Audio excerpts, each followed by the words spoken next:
Hi, Megan. Hi, Michelle. It's nice to see you. Glad you're here and thank you for saying yes to this conversation. Thank you. Yeah, it's a real honor to be Mhm. here in this conversation with you. Yeah.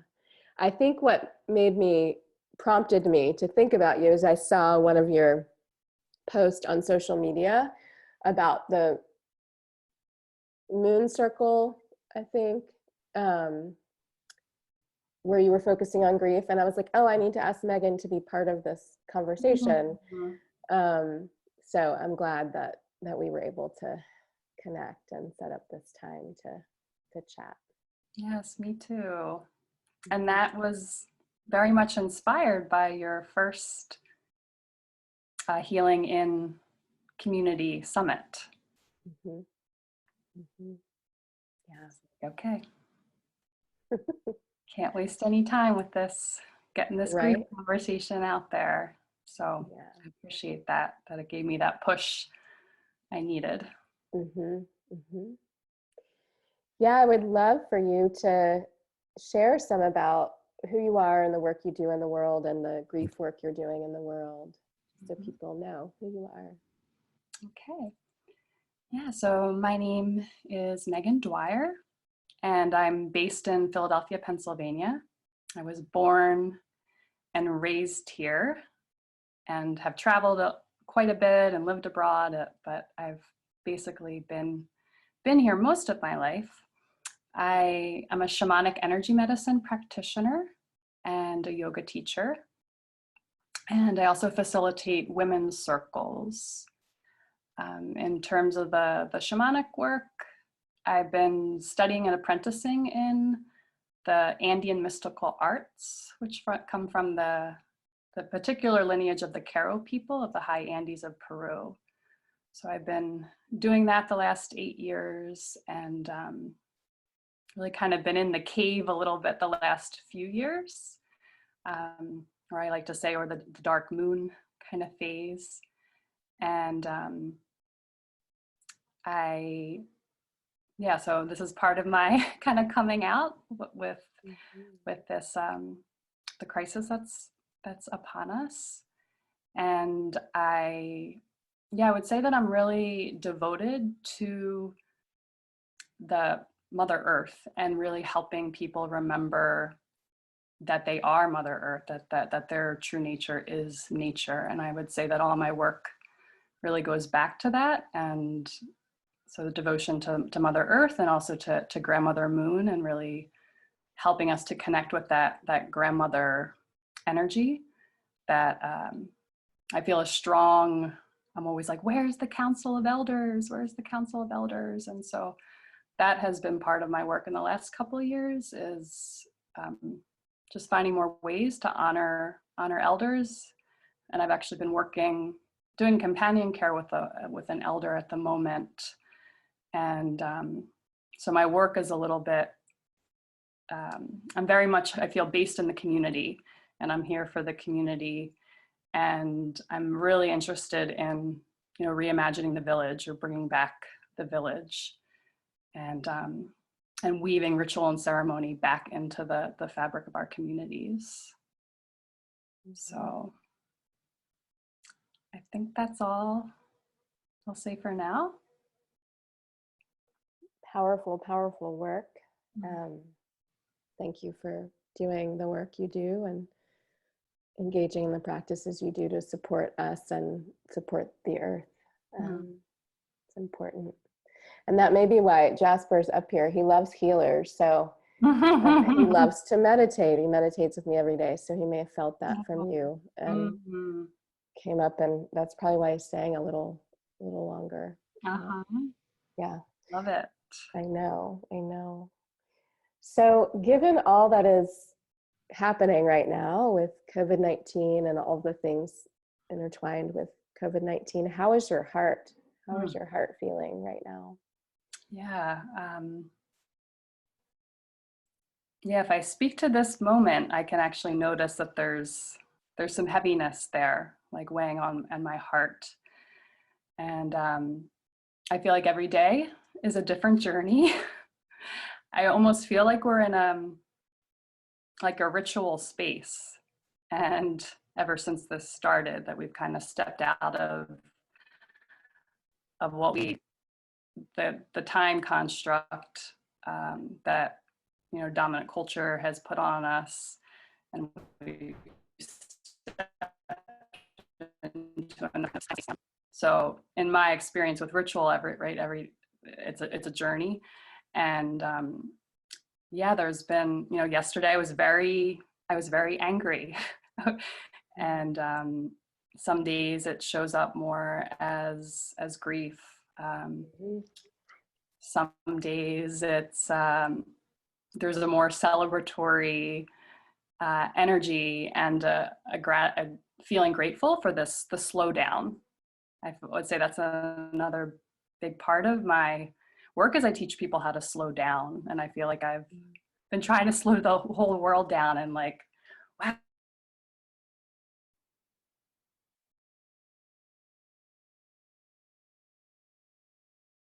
it's finally, I feel like, is there in different particular populations of feeling for the people living alone, feeling for the people who are most marginalized, feeling for the people on the front lines, feeling for the parents with small children, feeling for the elders, and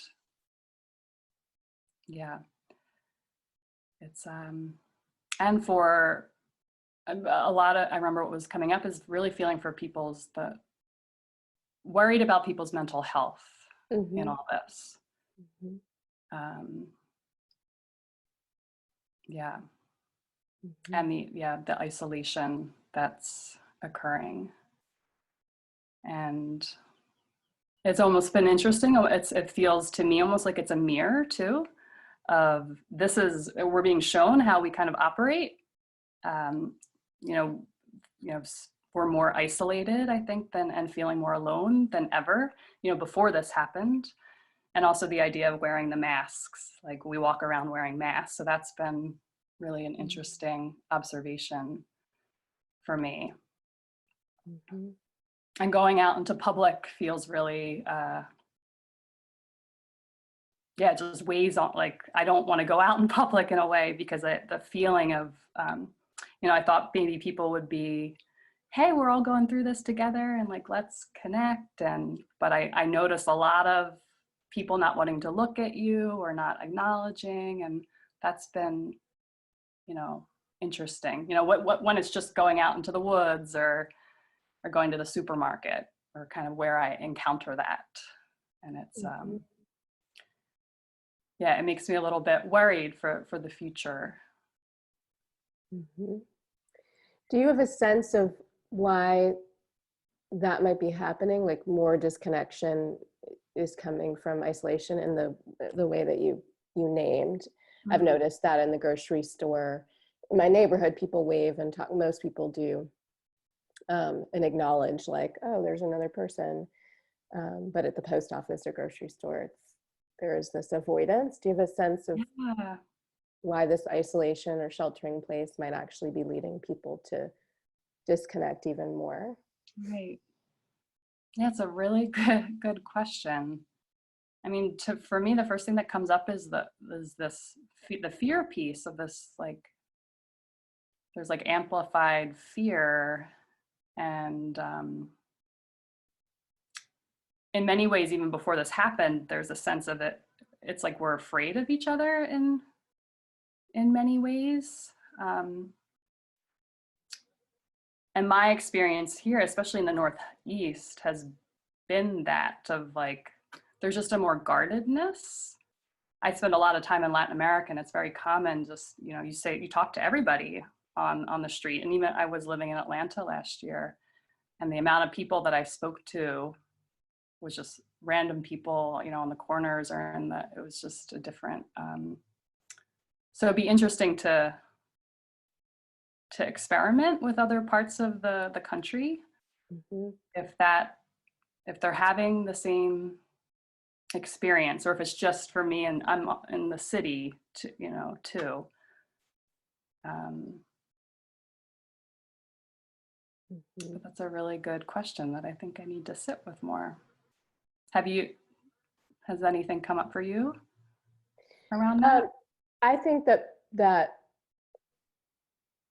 um, as you named the fear, people are more afraid, and the virus is not something we can control, except we can try to mitigate more harm by Mm-hmm. sheltering in place and protecting people and the most vulnerable people. So I think this is sort of amplifying people's vulnerability in a way that some folks didn't feel. Like, some folks did not necessarily feel vulnerable before, and some Yes. people did, right? And Mm-hmm. identity has some to do with that, and obviously experience of trauma and all sorts of things.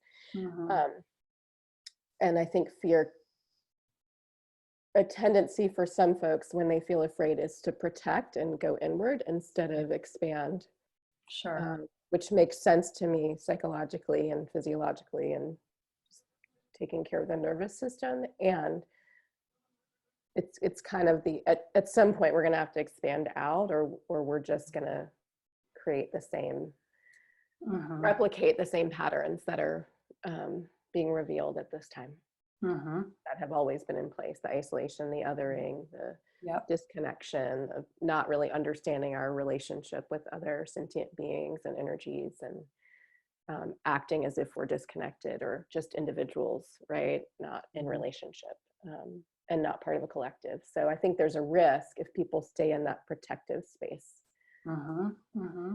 even though I understand why people might be going there. Mm-hmm. Sure. Yeah. Mm-hmm.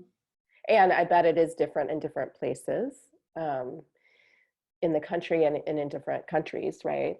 Yeah. Depending on how people relate and what the norm is around relationship and connection. Right. Right. So I don't know that, yeah, I mean, I'm making a generalization, um, but I imagine it's different in different places. Mm-hmm. Mhm. Mm-hmm. Are there losses that you've experienced related to COVID, or that you're acutely aware of at this time? Yeah. So I've, for me, I'm grateful I have not lost a ton of income. There has been some loss in terms of some private yoga clients, and I've been doing some childcare work Mhm. as well recently, and so that has been a loss. Um, but I'm really grateful that I have some work right now that's pretty consistent. And the thing that's coming up for me is the loss of, I do women's circles every month, and I'm really missing being in physical space with them. I've done it, we transitioned it to virtual women's circle, and so that's been a new frontier for me. But it's been a little weird not being in physical space. Um, Feeling around a lot around the loss of touch. Um, I would say touch is like my number one love language, and that has been definitely a bit of a struggle. Um, and the loss that I feel like I'm acutely aware of is it feels that connected to touch and the physical contact, because I think we're already so much of a touch deprived culture. And so it's around that touch and the isolation piece is where I feel that there feels to be the most charge around that for Mhm. me recently. Mhm. And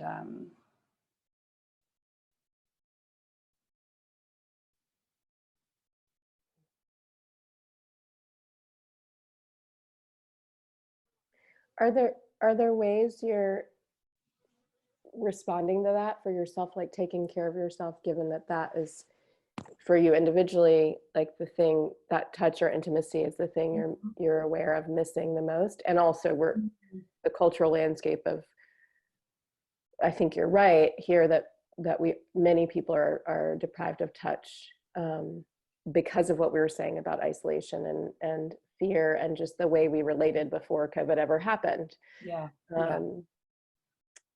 Yeah. So are there ways you're like responding to that loss? Yeah. I noticed there's a lot more um, connecting with my cat, and which has been, interesting. It's not technically my cat, it's my sister and boyfriends who I live with, but they say, oh, the cat, they choose you. So she is kind of like my cat. And so there's that, and I've been doing a lot more Abhyanga, the self oil massage, Uh-huh. which is just such a grounding practice for me. And so I feel like that's how I've been, in terms of self-touch and being out I'm out in the earth or out in nature a lot in general, but using that too as a way to, and now with spring, it's just like sensuality kind of galore. And so just making sure I'm getting my hands more in the earth and just taking moments to, touch all the bark of the tree and the petals of the flowers and feeling the air on my skin. And I go to the creek a lot, which is, I'm very, very blessed I live right next to the woods. And so I can walk down to the creek in about 5 minutes. I'm on the top of like a big gorge.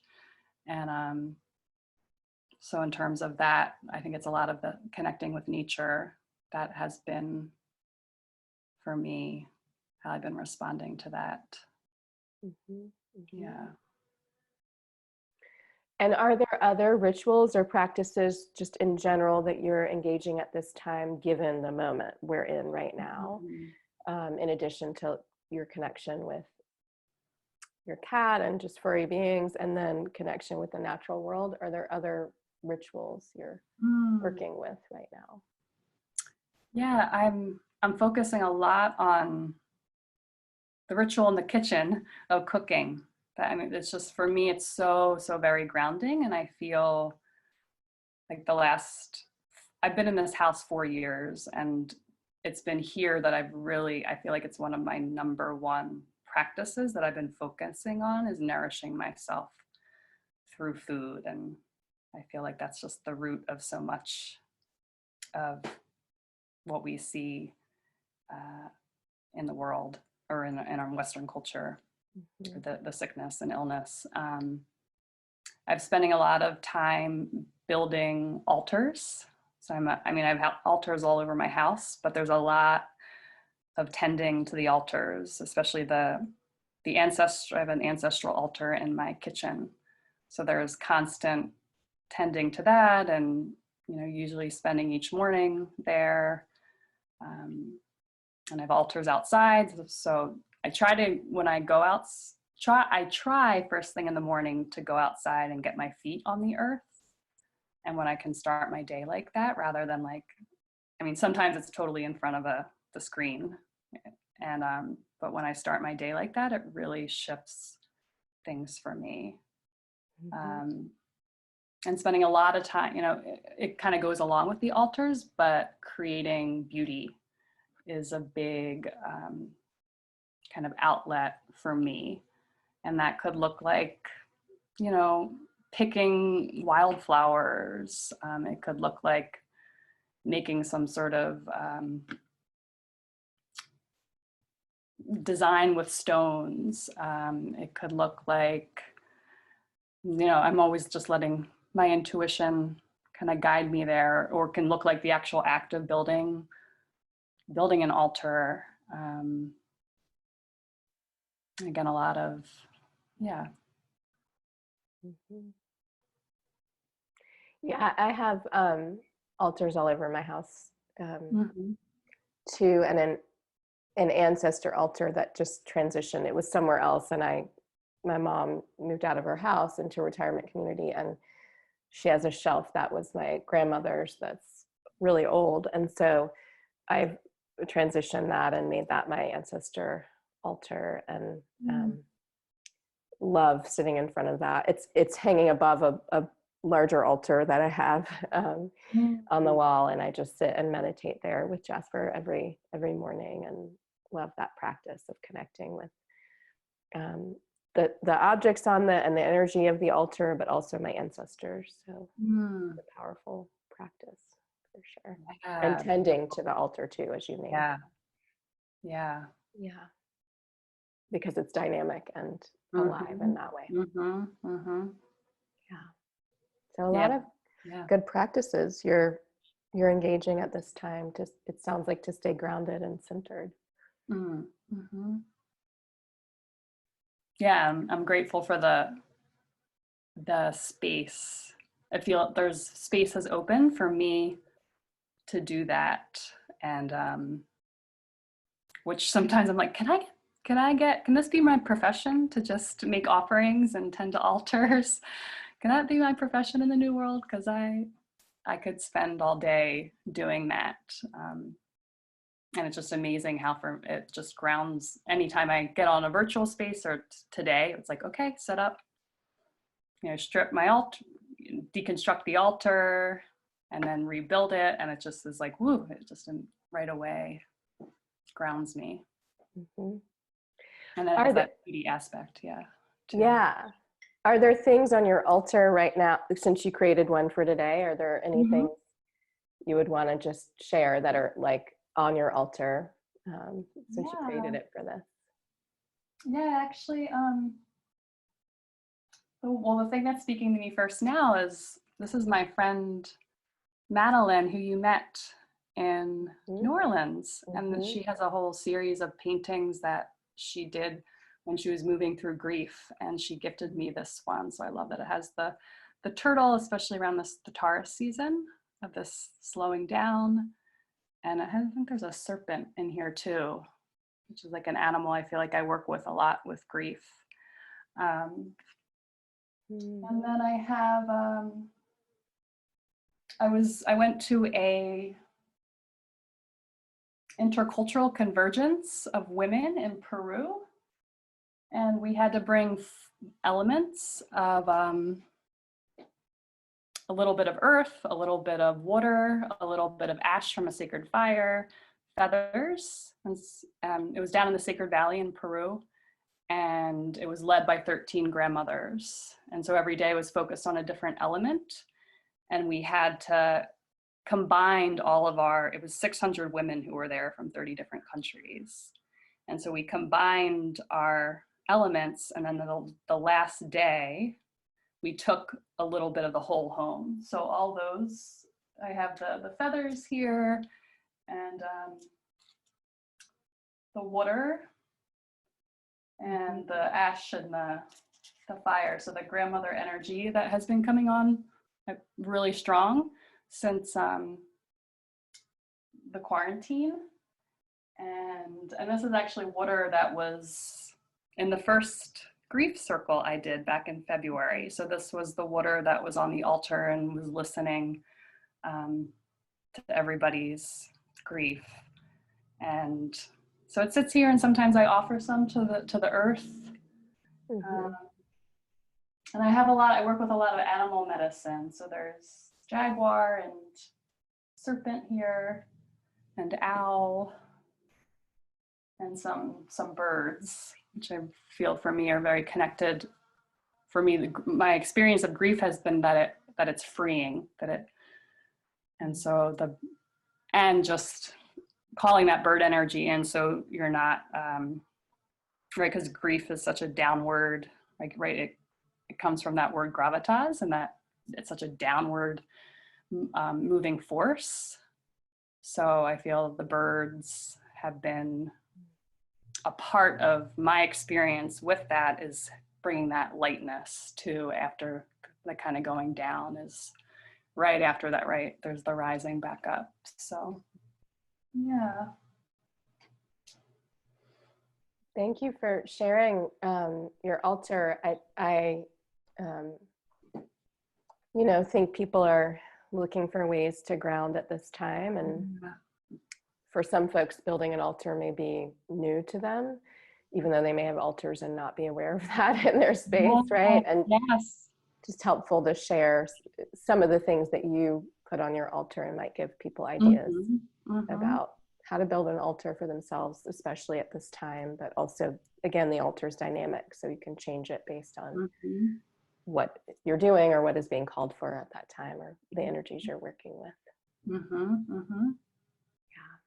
Yeah.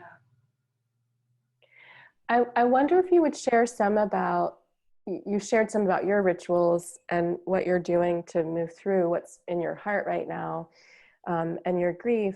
Can you share some about why it's important for us as a collective to acknowledge grief and to move through the grief that is arising right now? Yeah. So what comes up is the grief that's arising from this experience, but then there's also all the untended to grief that was here before, and that this experience is also opening us to that, all the grief that was here before. It's a way that we can really share experience our shared humanity. And I mean, one of the first things that comes to me is that it's where we come from. One of the first, when I was really introduced to grief, and I kind of explain it as my initiation into grief. And I was told about this Mayan shaman, Martin Prechtel, and reading his book, Grief and Praise, or I'm forgetting the actual title of it at the moment, but he talks about this, for the first grief we experience, as when we leave our mother's womb. And that has just always stuck with me. And so we can't argue with the fact that we all have we all have that experience of being, underwater beings in our mother's womb, and then we have to leave.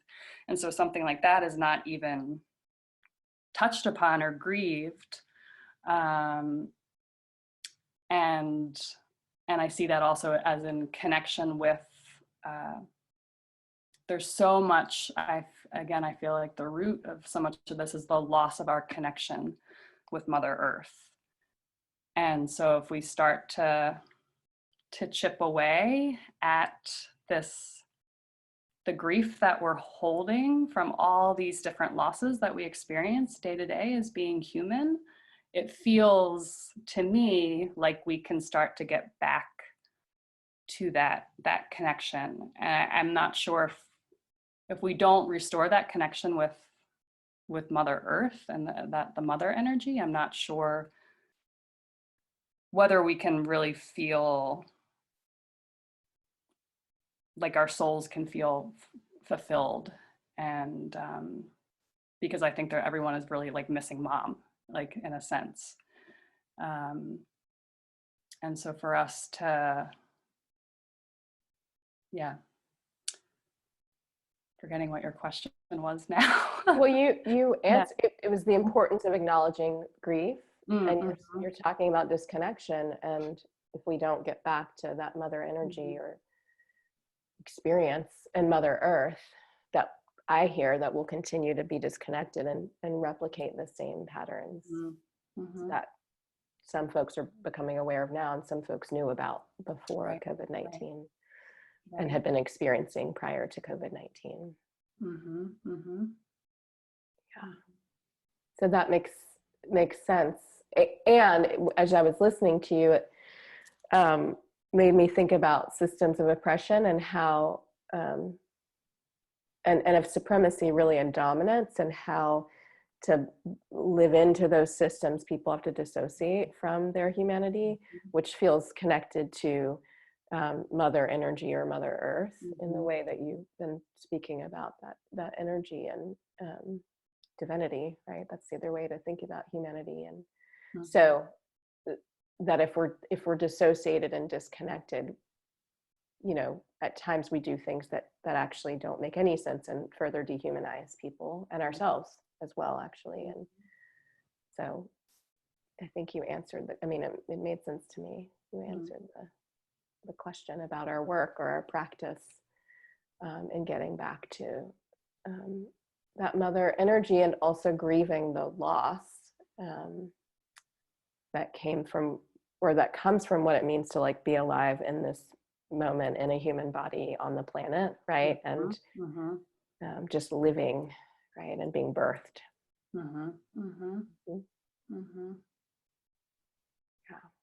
Yeah, it just feels like it has to be, I just keep getting this has to be our primary work right now, is the grief work.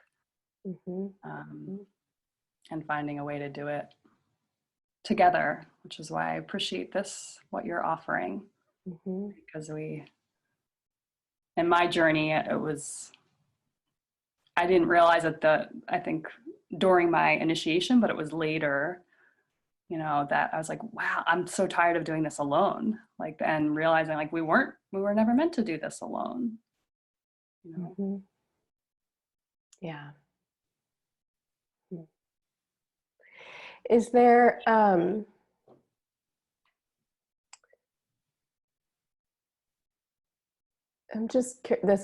think it's my last question. I'm curious if there are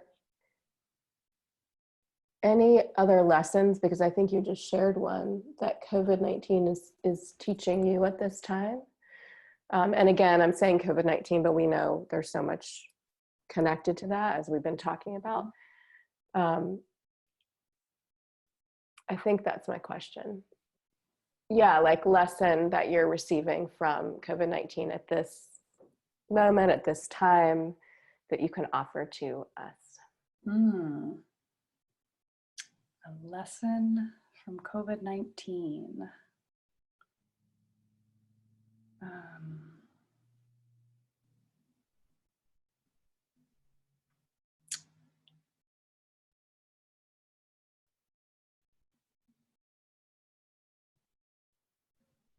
I'm blanking a little bit. Or the reason like something you feel like, this is the way I'll ask it. Is there anything else that you feel like you want us to know at this time about this experience of COVID-19? That's different.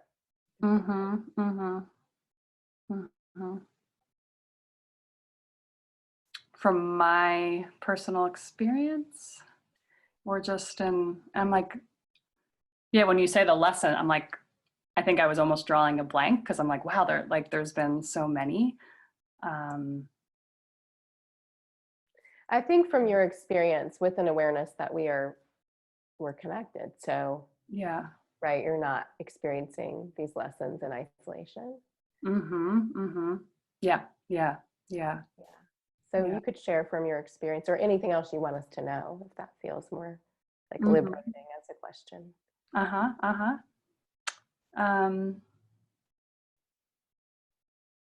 Yeah, I mean, what's coming to me right now is around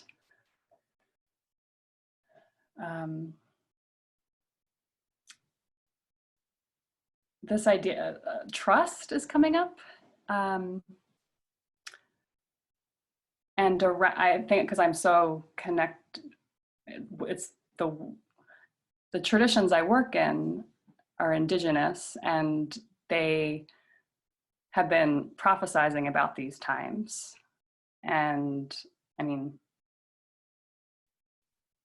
for their prophecies have told about this. And so I remember when I was kind of first introduced to the idea of, I lived in Mexico right after college and first heard about the Mayan calendar, or the end of it. And at that time, I was like, oh my gosh, I had some fear come up, like the world's gonna end. And then once I talked to more people, it's like, no, it's the end of a world and the beginning of a new world. And then since then, I've found more, the Karo have their own similar prophecies around this time. And so I think in a way we're experiencing the end of a world, and I think many are aware, and some people are not, but that the system has been falling, and it's not working, and this is an opportunity to create something new. And feeling this, like Americans in particular, and I think especially white Americans, have gotten used to things being really cushy and things not happening on our soil, and that something happens and then we all go back to normal and forget about it. And there's this sense, right when this was happening, like we're not going back to normal. And I've been feeling something like this that something epic and global has to happen in order for things to really shift. And so this feels like a big part of it. I don't think, so there's a, I think getting back to that trust piece, like that this is, we're being asked to slow down and to go inward by nature, and, sit with all this, and how do we want to create what's next. And so I feel like we're in this kind of cave space or the womb space, and we're getting this opportunity to rebirth. And it's going to take a lot of people and a lot of, it's a slow process. Mm-hmm. But there's a sense of trust that, if we turn to nature and look at her seasons and her cycles, and that this is just another part of that. I feel like that's part of what the lessons that I'm receiving, and around this. Mm-hmm. Mm-hmm. Yeah. Thank you for offering that. I know that wasn't on the list of questions, so I've been asking some people that, and I think part of what struck me about what you just said is, yes, I mean, I think I also felt like, and I actually think many healers or intuitive people, or people, just anyone who's like meditated or slowed down enough, felt like something was going to happen, right? You don't have to identify as a healer to have had this experience of knowing something's off, right? Something's got to shift, something is going to shift. We will be forced to shift, that kind of energy. And I just want to name that at times I am able to be in that space of recognizing nature and just the cycles of death and rebirth and life and death. And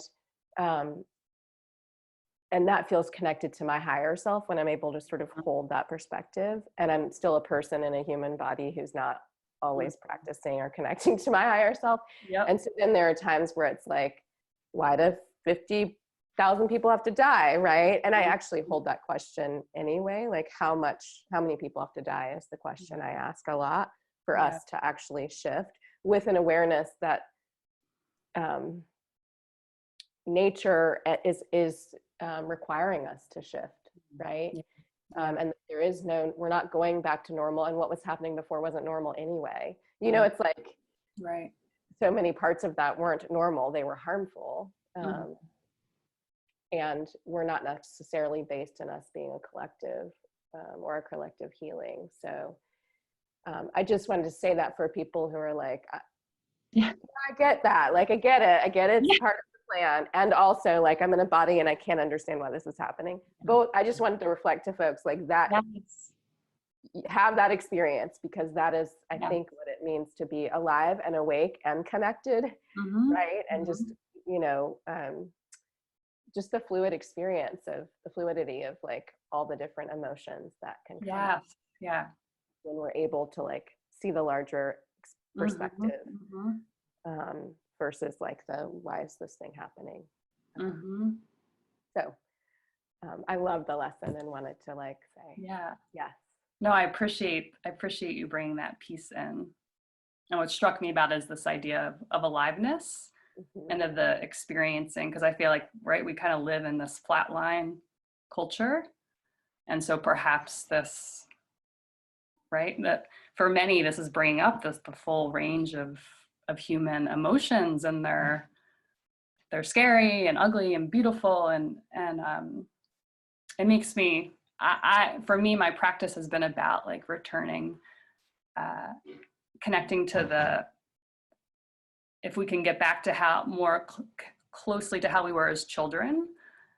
And right, they're so right expressive, and they get angry and then they forget about it and they cry, and that, like, I feel like for me, that's, I want to get back to that. And so this, right, perhaps is, right, allowing people to express more and get in connection with, right, with that full range Mhm. of expression. Mhm. Yeah, which is healing, can be. Yeah, yeah, yeah. And takes us out of the intellect and into Right, the into the body. feeling, energetic body and intuition. Mm-hmm. Yeah. Mm. Well, thank you for your wisdom and time and words and the work you do in the world. And again, thanks for saying yes to this conversation. Thank you, Michelle. Yeah, I really appreciate it. And it's Mhm. helping me to come out of hiding. We So need you in the world. We I need you like know. out. We That's, need you. yeah, for I've been like, wait, it's like, all right, no, now's not the time. Now's not, and then this happened. It's like, oh, here, all that's been cooking in you. It's time for it to come Yeah. out. Hmm. So I'm yeah, glad you shared some of it with us today. yeah. Thank you. Thanks.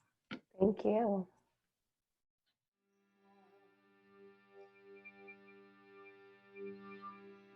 You are your beating heart,